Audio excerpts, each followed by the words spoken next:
It's the Gayle King Show. A lot of effort into what to wear with you coming today. There is only one. Erica Kane, Martin, Brent, Cudahy, Chandler, Roy, Montgomery, Chandler, back again, Merrick, Montgomery on All My Children. And there might be another, can you believe there might be another wedding in her future? What's wrong with this woman? Erica, you know there's nothing going on between Crystal and me. So I can only assume that Caleb did something to upset you? I don't want to talk about Caleb or Crystal. I want to get married tonight. Don't do it! You've written a very revealing autobiography, Susan Lucci. It's called All My Life, a Memoir.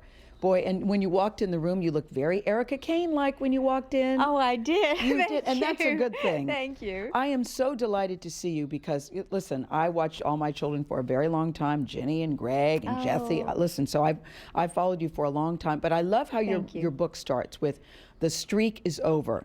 And I just happened, as luck would have it, to be there that day, and people were so excited for you. We pulled up some old photographs of Susan Lucci because you had been nominated 19 times, had lost 18 times. But you know what I like about what you said in the book? You said, I really wanted to win. Nobody ever says that. No one ever says, you know what, I really wanted it. But you did. You said, I really wanted it badly. I did. I really wanted to win. I feel like, okay, if I'm in the race, well, then I'd like to win. Yes. And I had wonderful material, not just the year I won, but I had been in such great writing hands. Yes. And what touched me so much is that anybody else other than my family and me cared. You know, that the press would write about it. That, and the fans' reaction all those years I didn't win. Susan Lucci, you got a 4-minute standing ovation. And when they tried to cut you off, even the audience said, no, let her speak. I remember that Kelly Ripa's going, no, let her speak. You call that your Cinderella moment. What, did it feel like that to you? Because I'll never forget it. I'll never forget it. Oh, thank you. I feel so lucky. There have been times during my life and my career that would feel like Cinderella moments. And you know how it is. We all, and I say this, I feel like I'm shot out of a cannon. So going forward always, so you can't really savor some of those moments. Certainly, way up there is that evening at the Emmy, and winning is of course better than not winning. Yes, of course. Being nominated is fantastic, and I have all those nominations framed.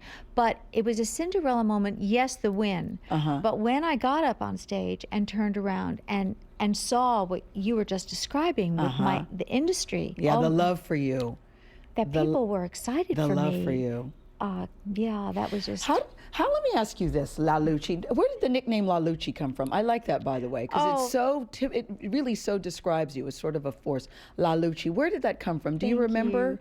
I do remember. Actually, it's Regis Philbin. Oh, is it Regis? Yes, yes. The first time I was Regis. Doesn't it? And he's just tickles me, and I walked on his set, and he introduced me, La Lucci. Yes. And it made me smile, and it's fun to say. Yes, and it is. I love that he made that up. And it sticks. And it sticks. But when you look at your career, when you first started, I remember an acting teacher or someone said to you, you may run into a time where they think you're too ethnic. Yes. And that surprised me. You were too ethnic? Yes, it surprised me. Is that code for you're too gorgeous? Or that you're just not blonde? Is that what they meant? You're just not blonde. You know something, Gayle? That, I believe, is exactly what it was, because it was the times. This was 1969. Aren't we glad, Susan, they got past those times? Aren't we glad? Us brown-haired people. Us brown-haired, brown-eyed girls. Yes, that's right. And it seems almost silly to even think now, because fortunately people embrace all sorts of types of looking people. But anyway, that's what they said to me, and I think it was the times that, yes, they just were looking for blondes. And it was said to me that I was too ethnic looking. At least if I had blue eyes, I might have a chance on TV. Yes. And when you're young, you kind of just stings, doesn't it? It did, and I was shocked by it.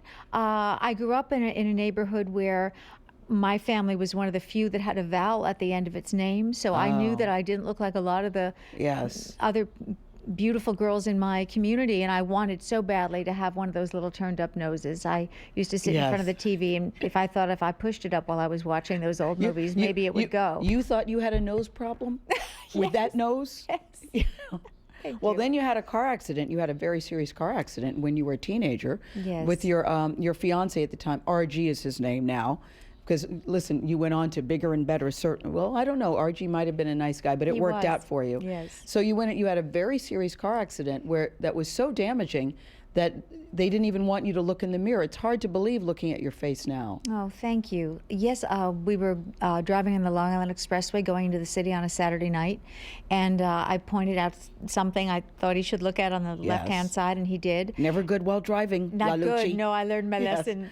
But anyways, I saw the car in front of us stop short. I thought surely my fiance at the time would too, but we crashed, and I went through the windshield. Yeah. At the moment of impact, I have to tell you, I don't know if the body protects itself. I didn't realize. And when I came back from that crash, in my seat, I felt something running down my face, and I asked him, "Is it raining?" Is it? Yeah. And I said, "No, that's glass." Yeah, that's you. But you went from there, and you ended up on All My Children. We have do you remember your first Erica Kane line during the audition? Do you by chance remember, or any part of it? I do remember. I kept the audition scene for a long. I have the audition scene. What did that young girl say back then? That young 15-year-old girl was trying to get ready for her math tutor, the handsome Phil Brent, who was the boyfriend of Tara Martin. Yes. He was going to tutor her in math, and Erica was at home with Mona, her mother. Her mom. Played by Fra Heflin. Yes, who's no longer with us, yes. Yeah, so Erica's trying to get ready, and Erica's trying to get ready for her math tutor involved putting on mascara in the mirror. Yes. And that's basically all she was doing to get ready for this handsome Phil Brent math tutor to come over. And her mother kept saying, "But Erica, shouldn't you be studying math to get ready for your math tutor to come over?" And Erica said, "No, Phil, he's very cute. He doesn't care if I know math, and I don't care." That's basically what it was. No. And it was a 15-year-old girl fighting with her mother. I'm laughing now talking about it, but the scene was, how real that scene is between a mother and her daughter I know that age. My daughter's now 24. I know it very well. We have some of the early scenes of Erica. You were Susan Lucci, sorry. She was 15. Let's see Susan Lucci back in the day. Well, Erica was 15. I don't know. We'll have to wait and see how we feel. Now that she has that car, I never know where she is. Sometimes she goes 4 or 5 places in one evening. Well, you gotta go where the action is, Mona. Isn't that right, Erica? When there is any. I mean, Pine Valley isn't exactly the corner of Hollywood and Vine. Boy, she had great hair.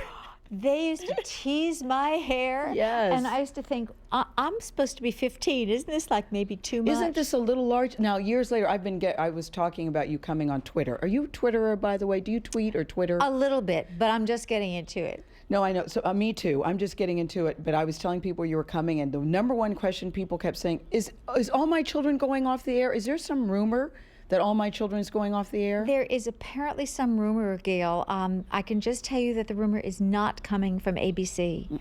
Does that mean it's not true, or it's not coming from ABC? I'm hoping it's not true, but it's not from ABC. And we just received congratulations from the financial people saying how great shape we're in. Yes. I just got a brand new storyline that frankly is very exciting, and I've just begun doing it, and even the other actors are starting to read my scenes because they want to know what's going on. As far as you know, and the budget's there, and my schedule's into next year. They just gave me. Yeah, and you've moved over to LA. And what I like too, we got to see the personal side of you. You're a mother of 2. Yes. You talk about the birth of your daughter Liza, and Andreas, your son. And Eliza, you said that after you won, they were the first 2 people you called. Yes. And you're a grandmother. Yes. Wow, you just had a granddaughter. On Wednesday. Oh, Wednesday? Yes. What's her name? Her name is Hayden Victoria. Because it's your first granddaughter. You already have 2 grandsons. What do they call you? Your grandchildren. And I talk about this in the book, Gayle. I don't know if you got to read that part, but no, I read. That I want you to say it. Oh, okay. Well, that was the subject of a lot of discussion. Yes. What would I be called? And I had read a great article about this, about what people are called. You have to be called this. Jamie Gregory wrote a great piece. You can't be grandma. You just can't. Well, thank you. Also, my mother has been grandma in our family. My older brother Jimmy had a daughter a while ago, and so grandma was my mother. That's already my mother. And what are Nana was my you? grandmother. And so after much deliberation and a lot of names thrown out there that either my daughter didn't get or I didn't get or whatever, I'm Grammy. Grammy. Yeah. That's what we call my mom. Do you? My mom's no longer with us, but that's what I love that Grammy. I don't know what I want to be called, but I like Grammy. It makes me smile. And Me too. Main thing is that I wanted, however many grandchildren I would have, to feel warm and to smile too. I love it. And you know what else I love in this book? One of the main characters to me was your husband, Helmut.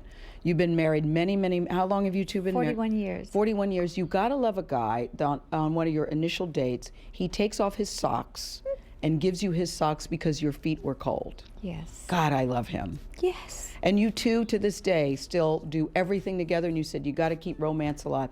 But before we go to break, they say the average woman will kiss 22 frogs before she catches her prince. How many did you kiss? And then we got to go to break. Kat, can you move over, please, so I can see the clock?